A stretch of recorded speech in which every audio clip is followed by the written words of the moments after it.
आइए हम लोग देखते हैं नेक्स्ट टॉपिक आपका जो है वो आपका इलेक्ट्रिक फील्ड है। क्या है? Electric field.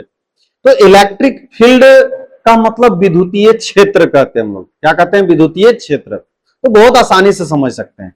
कोई भी चार्ज मान लेते हैं प्लस क्यू है, कोई भी चार्ज प्लस क्यू है, तो उसके चारों तरफ का वह क्षेत्र, तो कोई भी चार्ज प्लस क्यू है तो उसके चारों तरफ का वह क्षेत्र जहां तक उसके प्रभाव का अनुभव किया जा सकता है। जैसे नहीं कहते हैं ये मेरा एरिया है, ये मेरा फील्ड है, इसका मतलब वह फील्ड वहां तक माना जाएगा जहां तक उसके प्रभाव को आप देख सकते हैं। जैसे मान लेते हैं कोई क्रिमिनल है, अब क्रिमिनल का क्या है कि मान लेते हैं वो अपने क्षेत्र में यदि कोई उस तरह की गतिविधि करता है या तो मतलब उसका प्रभाव उसमें देखने को मिलता है, तो बोलता है ये मेरा फील्ड है, मतलब ये मेरा क्षेत्र है जहां तक हम कुछ कर सकते हैं। दैट इज कहने का मतलब वह क्षेत्र जहां तक वो अपने प्रभाव को दिखा सकते हैं उसी को हम लोग क्या कहते हैं? उसका फील्ड कहते हैं। दैट इज इलेक्ट्रिक फील्ड क्या है? तो किसी भी चार्ज के चारों तरफ का वह क्षेत्र जहां तक उसके प्रभाव का अनुभव किया जा सकता है। प्रभाव का मतलब कूलम्ब्स लॉ भी पढ़ चुके हैं। दैट इज इसके क्षेत्र में यदि प्लस क्यू नॉट या प्लस क्यू ऐसा कोई यदि पहुंचता है तो ये अपना रिपल्सन फोर्स लगाने लगता है। यदि कोई माइनस क्यू पहुंचता है तो ये अपना अट्रैक्शन फोर्स लगाने लगता है। दैट इज कह सकते हैं कि प्लस क्यू जो है एक सोर्स चार्ज है, दैट इज उसके चारों तरफ का वह क्षेत्र जहां तक उसके प्रभाव का अनुभव कर सकते हैं। दैट इज इलेक्ट्रोस्टैटिक रिपल्सन या अट्रैक्शन का अनुभव जहां तक कर सकते हैं किसी चार्ज के चारों तरफ, वही उसका क्या कहलाएगा? इलेक्ट्रिक फील्ड कहलाएगा। आइए देखते हैं, पहले हम लोग क्या करते हैं, इसको मिटा देते हैं और डेफिनेशन से समझते हैं। लगभग तो ऐसे ही समझ में आ गया होगा, लेकिन अब डेफिनेशन में क्या लिखा हुआ वर्ड को समझना है। द स्पेस और रीजन, वह क्षेत्र या वह भाग, अराउंड एन इलेक्ट्रिक चार्ज, एक इलेक्ट्रिक चार्ज के चारों तरफ का वह भाग, वह क्षेत्र, अप टू विच, जहां तक, इट्स इलेक्ट्रोस्टैटिक फोर्स, इसके इलेक्ट्रोस्टैटिक फोर्स का, electrostatic force can be felt और एक्सपीरियंस्ड, मतलब जहां तक उसके इलेक्ट्रोस्टैटिक फोर्स अट्रैक्शन या रिपल्सन को फेल्ट कर सकते हैं, महसूस कर सकते हैं, अनुभव कर सकते हैं, तो उसी को हम लोग इलेक्ट्रिक फील्ड कहते हैं। क्या कहते हैं? Electric field. क्या है? तो द स्पेस और रीजन, वह क्षेत्र या वह भाग, up around an electric charge, किसी इलेक्ट्रिक चार्ज के चारों तरफ, अप टू विच, जहां तक, इट्स इलेक्ट्रोस्टैटिक फोर्स, इसका जो स्थिर वैद्युत बल है, कैन बी फेल्ट और एक्सपीरियंस्ड, जहां तक उसके बल का अनुभव किया जा सकता है, उसी को क्या कहते हैं? Is called it's electric field. यही कहलाता है क्या? Electric field. डेफिनेशन याद हुआ? The space or region around an electric charge, the space or region around an electric charge up to which its electrostatic force of attraction और repulsion can be felt और experience, महसूस कर सकते हैं उसी को कहते हैं हम लोग क्या? इलेक्ट्रिक फील्ड कहते हैं। नीचे नोट करके कुछ लिखा हुआ है, the area of electric field, जो एरिया ऑफ इलेक्ट्रिक फील्ड है वो डिपेंड करता है, निर्भर करता है किस पर? Magnitude of electric charge. जितना ज्यादा बड़ा इलेक्ट्रिक चार्ज होगा उसका प्रभाव उतना ही ज्यादा होगा। जैसे पॉलिटिकल में बात करें तो जो जितना ऊंचे पद पर होगा उसका प्रभाव उतना ज्यादा होगा। जैसे एज फॉर एग्जांपल एक मान लेते हैं कोई एमएलए है तो उसका अपना विधानसभा क्षेत्र है, एक उससे मान लेते एमपी है तो एमपी का क्षेत्र बड़ा होता है तो उसका क्षेत्र और उससे बड़ा होगा, प्रभाव ज्यादा होगा। उसके बाद वहां से यदि हम लोग चल जाते हैं चीफ मिनिस्टर तो उसका पूरे राज्य पर कब्जा, मतलब प्रभाव देखने को मिलेगा। वहीं उससे बड़े जब जाते हैं प्रधानमंत्री की बात करते हैं तो उसका प्रभाव पूरे देश पर होगा। दैट इज कहने का मतलब है कि निर्भर करता है उसकी शक्ति किस पर? तो चार्ज वहां उसके पावर पर निर्भर कर रहा है, यहां निर्भर कर रहा है उसका मैग्नीट्यूड कितना है। जो चार्ज का मतलब जैसे मान लेते हैं एक 7 कूलम है और एक मान लेते हैं 5 कूलम है, तो 7 कूलम वाले का जो इलेक्ट्रिक फील्ड होगा वो बड़ा होगा किसके कंपेयर में? 5 कूलम वाले के कंपेयर में। तो समझ में आ गया होगा कि किसी चार्ज के चारों तरफ का वह क्षेत्र जहां तक उसके प्रभाव का अनुभव कर सकते हैं उसी को हम लोग इलेक्ट्रिक फील्ड कहते हैं।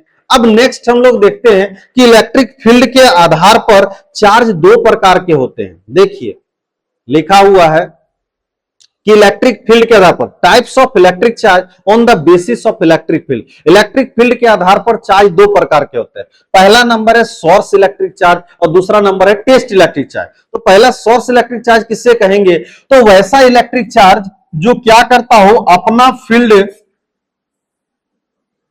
प्रोड्यूस करता हो, निर्माण करता हो, जैसे माइनस क्यू चार्ज है।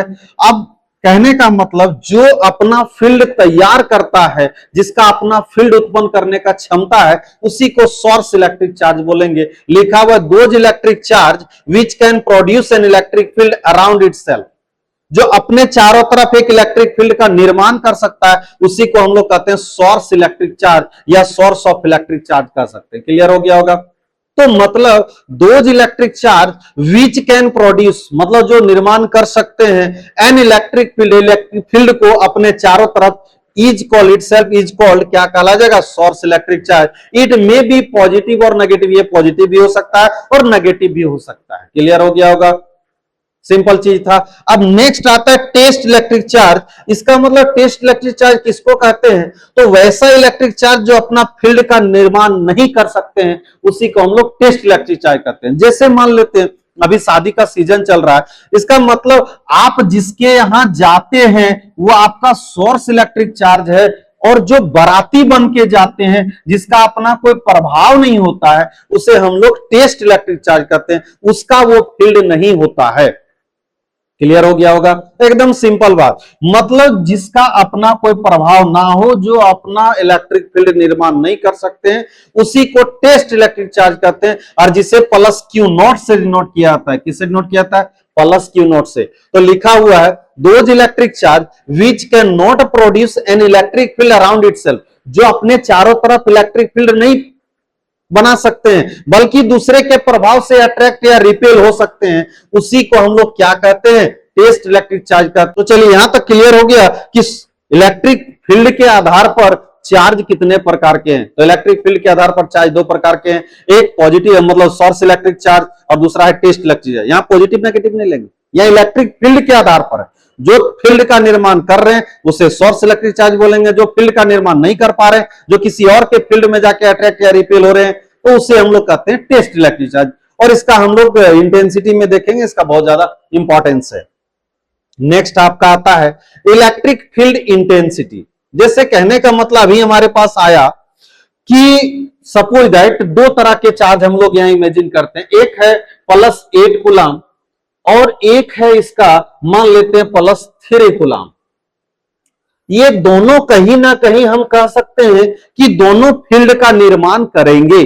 सिंपल बात है, ये फील्ड का निर्माण जरूर करेंगे, लेकिन बात क्या है, दोनों में एक डिफरेंसेस क्या है कि कहीं ना कहीं इसका फील्ड स्ट्रॉन्ग होगा और इसका फील्ड वीक होगा। इसका फील्ड क्या होगा, स्ट्रॉन्ग, और उसका फील्ड क्या होगा, वीक। तो स्ट्रॉन्ग और वीक में कितना डिफरेंसेस है, उसके बल लगाने में कितना अंतर है, इसको स्पष्ट करने के लिए आया है इलेक्ट्रिक फील्ड इंटेंसिटी। जैसे और तरीके से एग्जांपल समझिए, मान लेते हैं ये एक प्रकार का समझते हैं, एक आदमी का सपोज दैट ये जो है किसी व्यक्ति का पार्टी है, और जिसके पार्टी में एक टेस्ट चार्ज गया है +Q0, और इस वही टेस्ट चार्ज इसमें भी गया है, इसके भी फील्ड में वही गया है। ठीक है, दोनों के पार्टी में जाकर के और भोजन करके आया। अब खुदान खास्ते ये दोनों आपस में मिले 3 और 8। ध्यान से समझिए, पार्टी कौन दे रहा है, 8 कूलम वाला, और पार्टी कौन दे रहा है, 3 कूलम वाला। अब दोनों पार्टी दे रहे हैं, दोनों के पार्टी में एंजॉय करने के लिए गया +Q0। अब ये दोनों तो उसके मतलब +Q0 के लिए खाना का व्यवस्था किए थे, लेकिन बात क्या आता है कि अब ये दोनों जब मिले तो अपनी अपनी तारीफ करने लगे कि हमने बेहतर खिलाया। सही बात है, खाने तो दोनों दिए हैं, लेकिन बेहतर खिलाया इसकी बात करने लगे। तब क्या हुआ कि इन दोनों में से कौन बेहतर खिलाया, इसके लिए बुलाया गया जो दोनों में कॉमन पहुंचा था। तो दोनों में कॉमन पहुंचा था, वो यहां पहुंचा था कौन, तो पहुंचा था +Q0, गया था टेस्ट करने के लिए, क्योंकि वो अपना फील्ड निर्माण नहीं करता, वो जाता है टेस्ट करने के लिए। अब उसको बुलाया गया कि बेहतर कौन खिलाया, तो बोलेगा कि 8 ने बेहतर खिलाया। तो बोल थोड़ा सा गड़बड़ कौन था, तो 3 थोड़ा सा गड़बड़ खिलाया। क्या था, मान लेते इसको पीसेस में ले लेते हैं, मान लेते ये दिया मतलब 8 पीस दिया, और ये दिया था 3 पीस।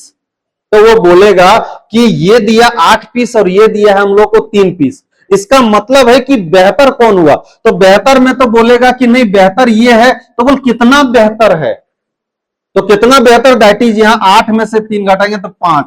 इसका मतलब है कि एक यूनिट में ये जो है 5 कम खिलाया और ये 5 ज्यादा खिलाया। इसका मतलब जो हमारा इंटेंसिटी होता है वो यही चीज बताता है कि एक यूनिट चार्ज पर कोई फील्ड कितना बल लगाता है, उसका बल जितना ज्यादा होता है वही उसका इंटेंसिटी कहलाता है। इसका मतलब हम लोग कह सकते हैं यहां पर एक तरीके से एग्जांपल से समझ गए कि कोई भी इलेक्ट्रिक फील्ड को हम लोग इसे नोट करते हैं तो E बराबर होता है एफ अपॉन क्यू नोट। तो एफ अपॉन क्यू नोट ये दर्शाता है कि एक टेस्ट चार्ज पर कितना बल लगाया जा रहा है। एक टेस्ट चार्ज पर जो बल लगाया जा रहा है उसी को हम लोग क्या कहते हैं? इलेक्ट्रिक फील्ड इंटेंसिटी कहते हैं। क्लियर हो गया? डेफिनेशन देखिए, the electrostatic force experienced by unit positive charge in electric field. एक इलेक्ट्रोस्टैटिक फोर्स जो महसूस किया जाता है टेस्ट चार्ज के द्वारा, कहां पर? इलेक्ट्रिक फील्ड में, तो उसी को कहते हैं क्या? इलेक्ट्रिक फील्ड इंटेंसिटी कहलाता है। देखिए सिंपल है, मतलब एक यूनिट चार्ज पर जितना बल लगाया जाएगा फील्ड के द्वारा, चाहे वो अट्रैक्शन हो या रिपल्सन हो, जो भी बल लगाया जाएगा तो उसी को हम लोग क्या कहते हैं? इलेक्ट्रिक फील्ड इंटेंसिटी बोलते हैं। क्लियर हो गया? डेफिनेशन कैसे याद करेंगे? इंपॉर्टेंट क्वेश्चन है। The electrostatic force experienced by, वह इलेक्ट्रोस्टैटिक फोर्स जो अनुभव किया जाता है by unit positive electric charge, unit positive electric charge के द्वारा, कहां? इन इलेक्ट्रिक फील्ड, मतलब इलेक्ट्रिक फील्ड में, इज कॉल्ड, क्या कहलाता है? इलेक्ट्रिक फील्ड इंटेंसिटी, वही उसका इंटेंसिटी कहलाता है। जैसे मान लेते किसी ने क्या किया कि इलेक्ट्रिक फील्ड मान लेते कोई लगाया 5 न्यूटन बल लगाया और कोई 7 न्यूटन बल लगाया यूनिट पॉजिटिव चार्ज पर, तो ये जो है इसका इंटेंसिटी ज्यादा माना जाएगा किसके कंपेयर में? 5 के कंपेयर में। और कितना ज्यादा माना जाएगा? 2 न्यूटन। कितना न्यूटन माना जाएगा? 2 न्यूटन। क्लियर हो गया? तो इसका मतलब इलेक्ट्रिक फील्ड इंटेंसिटी क्या है? तो the electrostatic force experienced by unit positive charge in electric field is called, क्या कहलाया जाएगा? Electric field intensity. डिफिनेशन के हिसाब से यहां लिख सकते थे कि अकॉर्डिंग, यहां देखिए मिटा करके लिख देते हैं, according to definition, according to definition, definition के हिसाब से बताइए क्या हो जाएगा? डेफिनेशन के हिसाब से हो जाएगा E बराबर हो जाएगा फोर्स अपॉन में क्या? Q note. मान लेते हैं इसको स्केलर फॉर्म में लिखेंगे, इन स्केलर फॉर्म, तो क्या हो जाएगा? हो जाएगा मॉडुलस ऑफ E बराबर मॉडुलस ऑफ F अपॉन में क्यू नोट। तो हो जाएगा क्या? E बराबर F अपॉन क्यू नोट। गौर से देखेंगे तो यहां भी वही कूलम्स फोर्स मौजूद है। देख रहे हैं यहां पर कूलम्स फोर्स मौजूद है, इसलिए हर स्टेप में हर जगह जो भी पॉइंट आएगा, जो भी फॉर्मूला आएगा, वहां पर आपको देखने को मिलेगा कूलम्स लॉ, कूलम्स फोर्स देखने को मिलेगा। आइए इसके क्या करते हैं, इसके आगे हम लोग देखते हैं इसके प्रॉपर्टीज के बारे में। सबसे पहले तो हम लोग यहां बहुत सिंपल लिखेंगे, पहला क्या? तो इट इज डिनोटेड बाई, किससे डिनोट करते हैं? ई से डिनोट करते हैं।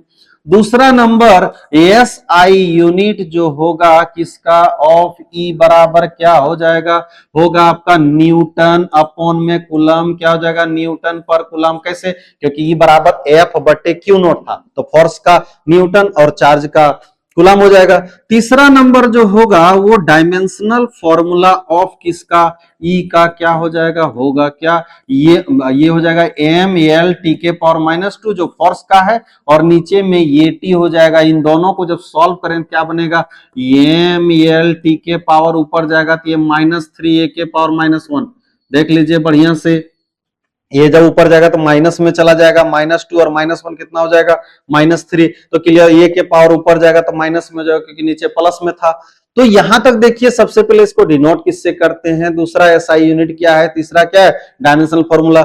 चलिए हम लोग चौथा नंबर देख लेते हैं कि ई बराबर होता है क्या? होता है एफ अपॉन में क्यू नोट। इसको सॉल्व करेंगे तो ऐसे बन सकता है के क्यू नोट। एक तो कोई भी हम लोग चार्ज लेंगे, दूसरा का क्या होगा क्यू नॉट, और अपॉन में आर स्क्वायर फोर्स के बराबर लिखें और नीचे क्यू नॉट हो जाएगा। देखिए ये भी कट जाएगा, क्या बचेगा, फॉर्मूला के क्यू अपॉन में आर स्क्वायर, जिसको हम क्या लिख सकते हैं 1/4 epsilon base not q upon r square. देखिए एक के साथ रिवीजन हो गया, कूलम्ब्स लॉ जो पढ़े थे वो भी साथ साथ में हो गया, देख लीजिए बढ़िया से कि E बराबर क्या होगा एफ अपॉन क्यू नॉट हो गया। एफ को हम क्या लिख सकते हैं के क्यू, और एक तो चार्ज आपका यही क्यू नॉट रहेगा ना, आखिर बल का अनुभव करने जाएगा, मान लेते हैं यहाँ फील्ड है प्लस क्यू का और प्लस क्यू नॉट जाएगा, तो इन दोनों के बीच बल लगेगा, इसलिए हम लोग यहाँ एक चार्ज को क्यू लिए और दूसरा क्यू नॉट लिए, upon r square upon q not हो जाएगा। देखिए क्यू नॉट से क्यू नॉट कट जाएगा, क्या बचेगा के क्यू अपॉन आर स्क्वायर, जो हो जाएगा 1/4 epsilon base not q upon r square. तो ये फॉर्मूला आगे हम डेराइव करेंगे, लेकिन सिंपली हम लोग ये जोड़ने की कोशिश किए जो कूलम्ब्स लॉ में पढ़े थे वो कैसे यहाँ जोड़ा जा सकता है। तो क्लियर हो गया होगा कौन सा आपका, तो हो गया क्लियर आपका इलेक्ट्रिक फील्ड इंटेंसिटी और साथ ही साथ उसका प्रॉपर्टी। नेक्स्ट वीडियो में हम लोग देखेंगे क्या कि इसको ये जो हम लोग लिखे इसको कैसे डेराइव करके ला सकते हैं। तो आज के लिए इतना ही रहेगा, बाकी बने रहिए, नेक्स्ट रेगुलर आपके पास वीडियो पहुंच